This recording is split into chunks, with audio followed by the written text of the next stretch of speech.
안녕하십니까. 송실사이버대학교 한국고육학과의 장주영 교수입니다. 자, 오늘은 한국어 교사의 자질에 대해서 같이 이야기를 나누어 보도록 하겠습니다. 자, 이것은 어떤 한국어 교사의 전문성, 또 한국어 교사의 자격이라고 볼 수가 있겠습니다. 아무래도 이제 전문성이 있는 한국어 교사가 외국인 학생들에게 더 잘 가르칠 수가 있겠죠. 그런 차원에서 저희가 한국어 교사는 어떤 능력, 어떤 자질을 갖춰야 되는지 같이 한번 살펴보도록 하겠습니다. 자, 먼저 저희가 교사 개인이 갖추어야 할 기본적인 자질은 무엇이 있는지 같이 살펴보도록 하겠습니다. 자, 한국어 교사의 자질은 한마디로 규정하기가 어렵죠. 왜냐하면 뭐 필요한 것들이 많이 있으니까 이것을 단정적으로 이것이 필요하다라고 이렇게 단언하기는 쉽지 않습니다. 그렇지만 공통적으로 또 기본적으로 필요한 요소들이 있는데요. 그런 것들을 저희가 한번 같이 이야기를 나누어 보도록 하겠습니다. 자, 교사 개인이 갖추어야 할 기본적인 자질과 또 그것을 현장에서 학습자들에게 적용할 때 필요한 자질로 구분해 볼 수가 있겠습니다.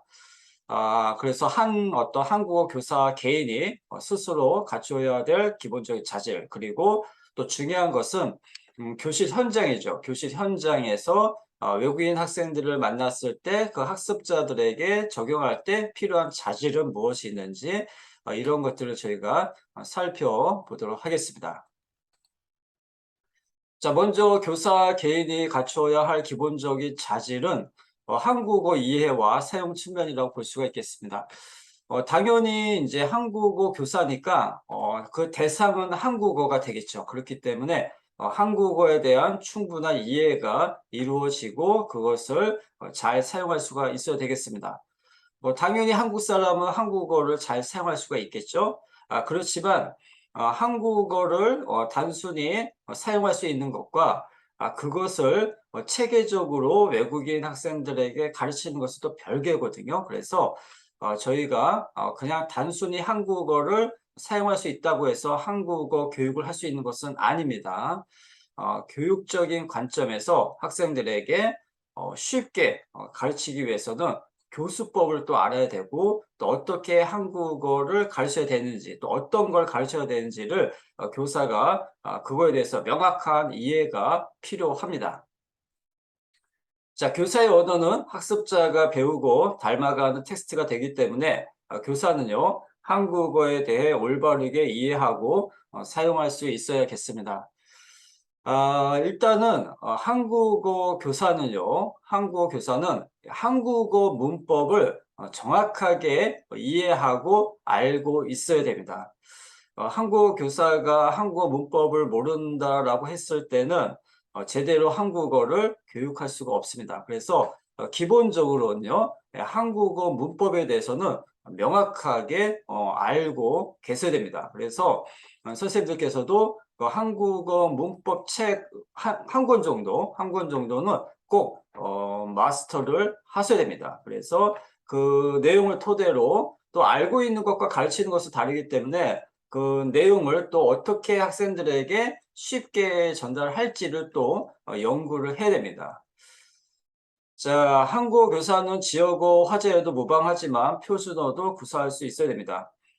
아무래도 이제 한국어 교사가 되려면 표준어를 구사할 수 있어야 되겠죠. 물론 지역어 화자도 물론 한국어 교사가 될 수 있지만 수업에서는 일단은 표준어로 수업을 해야 되기 때문에 당연히 표준어를 구사할 수 있어야겠습니다. 자, 그리고 이제 요즘에 외국인 학생들도 외국인 학생이라고 하긴 좀 그렇죠. 외국인도 한국어 교사가 되려고 하는 사람들이 점점 늘어나고 있습니다. 그래서 그런 외국인도 한국어를 정확하게 구사할 수 있어야 됩니다. 자, 한국어 교사는요, 학습자의 한국어 수준에 맞게 조절해서 한국어를 구사할 수 있어야 됩니다. 이것이 아주 중요한데요. 저희가 초급 한국어 학습자가 있고, 중급 한국어 학습자가 있고, 고급 한국어 학습자가 있습니다. 그러면 저희가 초급 교실에 가서는 초급 한국어 수준에 맞게 한국어를 사용해야 돼요. 학생들이 알기 쉽게, 학생들이 알고 있는 그런 어휘나 문법을 활용해서 설명을 해야 당연히 학생들은 알 수가 있는 거죠. 초급 학생인데 고급의 문법이나 고급의 어휘를 사용한다면 학생들은 당연히 이해를 못 하잖아요. 그렇기 때문에 학생의 수준에 맞게 한국어를 사용할 수 있어야 됩니다. 그것을 조절할 줄 알아야 돼요. 그래서 초급 수업에서는 초급 한국어 수준에 맞게, 중급이면 중급 수준에 맞게, 고급이면 고급 한국어 수준에 맞게 교사가 그것을 잘 적용해서 사용할 수 있어야 됩니다. 자, 그 다음에 또 교사 개인이 갖춰야 될 기본적인 자질은 어떤 외국어 능력과 언어 대조 감각인데요. 자, 이것은 뭐 꼭 필요한 건 아닙니다만, 가장 중요한 것은 저희가 아까 봤던 한국어에 대해 이해, 사용, 이것이 가장 중요하고요.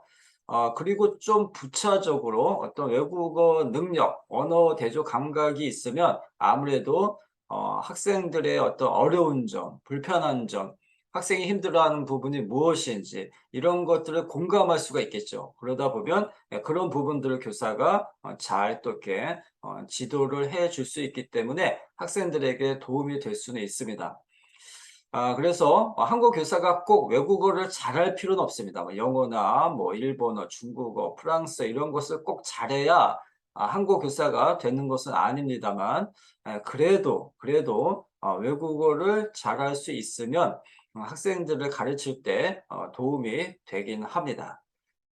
자, 외국어 학습 경험이나 외국어 능력이 있는 교사는요, 한국어 학습자가 한국어를 배우는 과정에서 느끼는 어려운 점을 공감하고 이해하고 무엇이 부족한지, 무엇이 힘들지를 알 수가 있겠죠. 그래서 보통 이제 한국어 교사들도 그래서 외국어 하나씩은 꼭 좀 이렇게 배우실 필요는 있습니다. 예. 그래서 어떤 외국어를 하나씩 배우시면 그 어떤 외국어를 배울 때 어떤 그런 힘든 점, 어려운 점, 고통 이런 것들을 좀 이렇게 알 수가 있거든요. 그러니까 가르칠 때는 학생들이 어떤 그런 힘든 점을 또 공감 못할 수가 있어요. 그렇지만 교사가 스스로 외국어를 배워보면 학생들이 이런 것들을 어려워했구나. 이런 것들도 이렇게 깨닫게 되거든요. 그래서 어떤 외국어를 하나씩 이렇게 배워보시는 것도 필요합니다. 자, 또한 외국어 능력이 있는 교사는요, 학습자의 언어 배경을 고려해서 수업을 구성할 수 있고, 학습자의 언어권에 따라 달리 나타나는 한국어 사용 오류를 이해하고 해석할 수가 있습니다.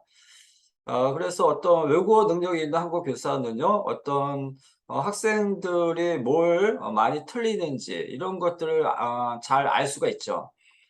예를 들어서 이제 중국어권 한국 학습자들은 발음에서 많이 이렇게 좀 이렇게 틀리는 게 있습니다. 발음이 좀 다 그런 건 아니지만 발음이 좀 정확하지 않는 학생들이 좀 있는 편이거든요.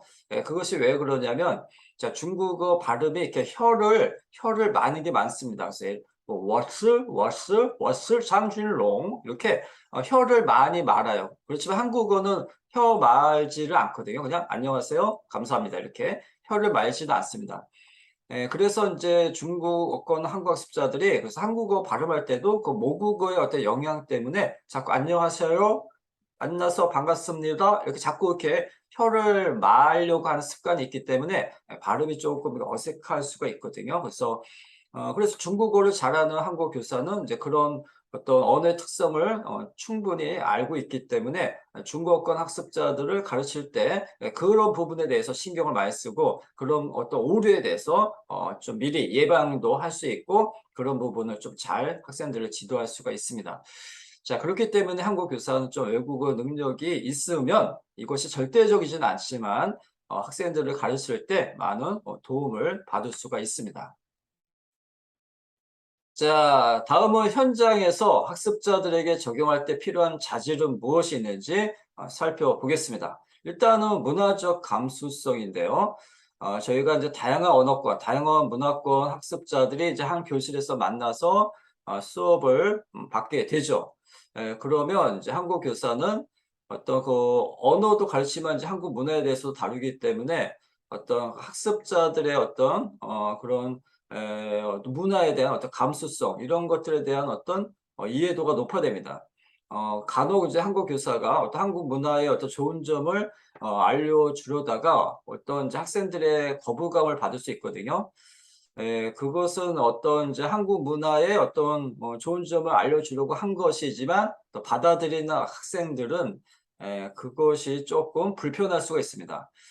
그렇기 때문에 저희가 이제 어떤 한국 문화 이런 문화 교육을 할 때는 어떤 자문화 중심주의가 아니라 어떤 상대 문화주의 관점에서 저희가 수업을 진행해야 됩니다. 그렇기 때문에 그런 어떤 민감한 어떤 문화적인 내용을 다룰 때는 그런 것들을 조금 더 고려해서 어떤 한국 문화를 하더라도 어떤 학생들의 문화에 대해서 이야기하면서 그런 학생들의 좋은 문화도 같이 다루면서 이제 한국 문화의 좋은 점도 이런 게 있다라고 자연스럽게 이렇게 접근을 해야 학생들이 거부감 없이 한국 문화에 대해서 잘 이렇게 받아들일 수가 있습니다.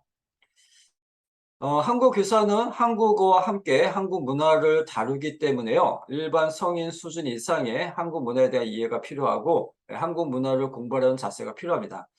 저희가 초급에서는 이제 문화적인 것보다는 언어적인 게 많죠. 그러니까는 발음이라든지 어휘라든지 문법이라든지 이런 것들이 어떤 수업의 주를 이루지만 중급부터는 이제 문화에 대한 내용이 많아지기 시작합니다. 왜냐하면 어떤 관용어를 가르치더라도 단순히 어휘의 의미만 가르치는 것이 아니라 그거의 어떤 배경적인 내용, 어떤 이제 문화적인 내용 이런 것들을 같이 설명하면 학생들이 더 쉽게 이해할 수 있고 더 재밌게 공부할 수 있거든요.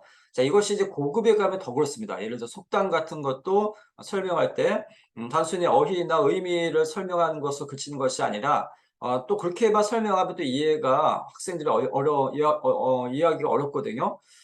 그런데 거기에 대한 어떤 문화적인 어떤 배경적인 얘기까지 같이 얘기하면 학생들이 더 쉽게 이해할 수 있고 더 흥미롭게 속담을 배울 수가 있습니다. 그래서 한국 교사 단순히 또 한국어만 교육하는 것이 아니라 한국 문화까지도 같이 알고 계실 필요가 있습니다. 자, 그리고 한국 교사는 한국 문화뿐만 아니라 타 문화에 대한 이해가 깊어야 하고 타 문화를 편견 없이 받아들일 수 있어야 합니다. 저희가 인제 수업하다 보면 인제 예를 들어서 이슬람권이죠. 그 무슬림. 그런 학생들이 있는 경우에는 기도를 자주 하잖아요. 그래서 수업 중에도 어떤 시간이 되면 그냥 교실 밖에 나가서 기도하거든요. 그럴 때 만약에 교사가 "안 된다. 수업 시간이다. 쉬는 시간에 해라. 지금 안 된다." 그러면 학생이 아주 거부감을 일으키겠죠. 그럴 때는 인제 그 학생의 어떤 그 태도, 그 문화에 대해서 존중하고 이해해 주고 그거에 대한 배려가 필요합니다. 그렇지 않으면 학생이 오히려 어떤 한국어에 대한 어떤 그런 부정적인 반응을 보일 수가 있기 때문에 그런 어떤 배려, 이해 이런 것들이 필요합니다. 그래서 한국 교사가 너무 이렇게 너무 엄격하게만 하려면 안 되고 그런 것들은 충분히 교사가 이해를 하고 잠깐 학생한테 배려해 주고 빨리 하고 다시 수업에 들어오라고 이렇게 유도를 하시는 것이 필요합니다. 자, 한국어 교실에서는요, 다양한 언어권 및 문화권에서 각기 다른 인종, 성별, 종교 등을 지닌 학습자들이 있음을 고려해서요, 한국어 교사는 한국어 교실에서 어느 누구도 차별받지 않고 공평하고 공정하게 대우받을 수 있도록 배려해야 되겠죠. 그래서 뭐 어떻게 보면 당연한 건데요. 그래서 뭐 한 반에 12명에서 15명 학생이 있다고 한다면 어느 학생이 차별받지 않고 공평하고 똑같이 인정받게 해야 됩니다. 그래서 수업을 할 때 학생들을 바라볼 때도 골고루 아이 컨택을 하시고 질문을 할 때도 골고루 질문하시고 그래서 누가 조금 이렇게 배제되지 않고 적극적으로 다 재미있게 참여할 수 있게 교사가 교실 운영을 잘 이끌어 가실 필요가 있습니다. 그래서 한국 교사는요. 그래서 단순히 그냥 가르치는 것에 그치는 것이 아니라 어떤 교실 운영 이런 것들도 같이 해야 되거든요. 그래서 한국 교사는 단순히 언어 전달자, 언어 교수자가 아니라 그것이 기본이고 여러 가지 그런 교실 운영도 같이 이루어져야 저희가 수업을 더 체계적으로 재미있게 잘 진행할 수가 있습니다.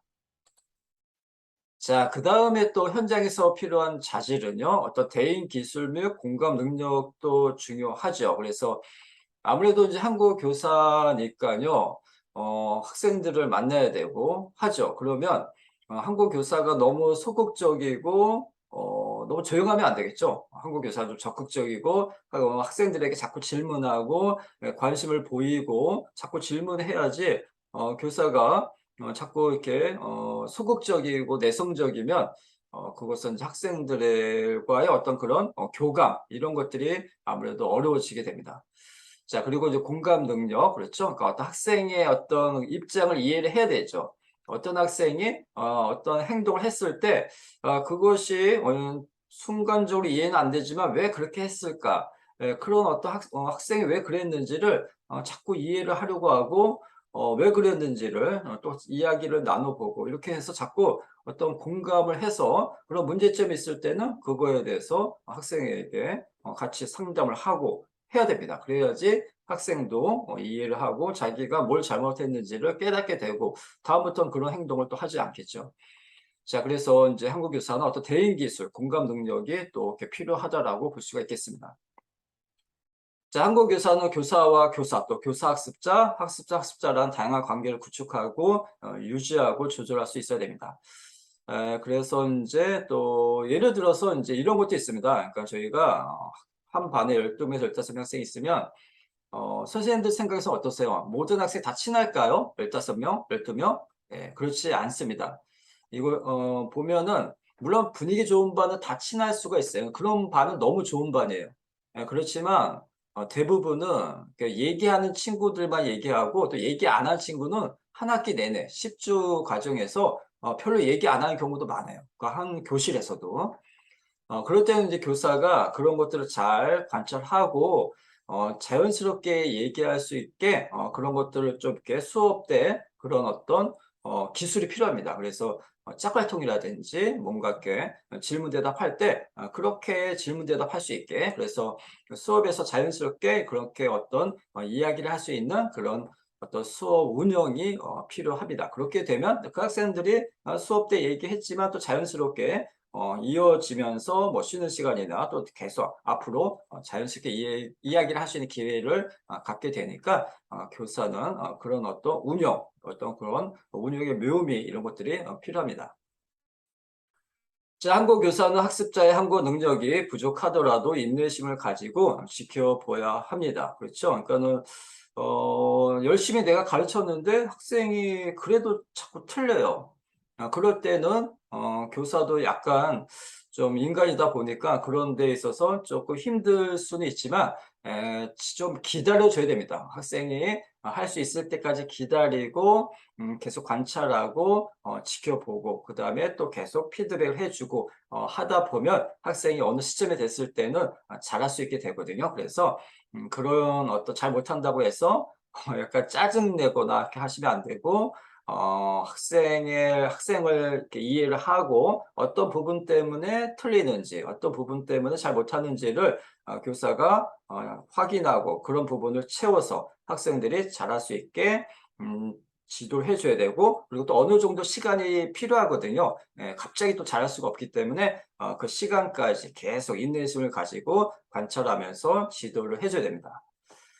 자, 그래서 학습자의 의견, 능력을 세심하게 관찰하고 파악할 수 있어야겠죠. 그래서 학생의 의견도 들어보고 학생의 어떤 수준, 능력 이런 것도 관찰하면서 기다리면서 부족한 부분을 채워주면 학생은 어느 시점이 되면 잘 할 수 있게 됩니다.